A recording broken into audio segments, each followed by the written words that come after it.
Mike Lindsley with you here with an ML Sports Take. It's brought to you by MyHotTub.com and Stanley Law Offices. St. Bonaventure with an unbelievable win today in the A10 opener at the Riley Center in Olean, New York, 83-64.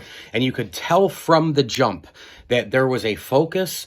A lot of their passes, the spacing, the teamwork on both sides of the floor, like crisp, smooth, easy, efficient. All those things were on display for Bona here today. And, look, I mean, they got 31 points out of Daryl Banks III, and he's going to score some big-time points in the A10, and he's a guy who I'm hoping this team kind of finds its absolute best rhythm, mid to late February, sort of those other Schmidt teams have done that.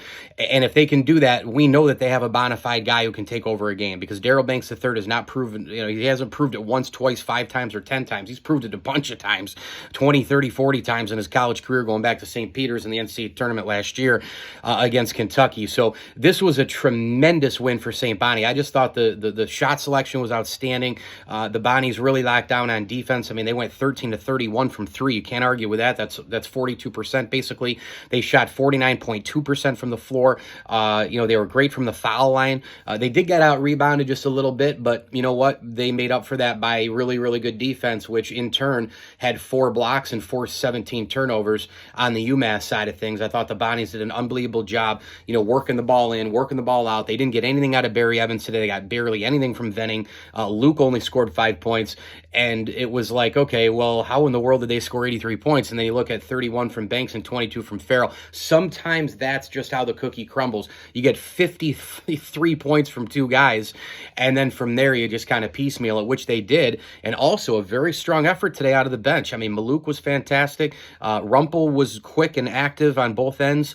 Flowers pitched in 9.7 rebounds and 7 assists. And again, I think every single game he's getting better. So this was a really, really, really outstanding win for the Bonnies. They get back up to 500. And again, if they can play this way, and UMass came into this game 9-3, the Bonnies have the potential here. If they play this way, move the ball the way they did, take the proper shots, limit the mistakes, limit the stupid turnovers, Bonaventure could beat anybody in the A10. And certainly at the RC, they can. My hope, again, is that they get hot at the end of the year, right before A10, and then maybe they can make a run in the conference tournament. Mike Lindsley with you here. It's an ML Sports Take. 83-64, the Bonnies crushed the UMass Minutemen. Please like this video and subscribe to my channel. It helps a lot.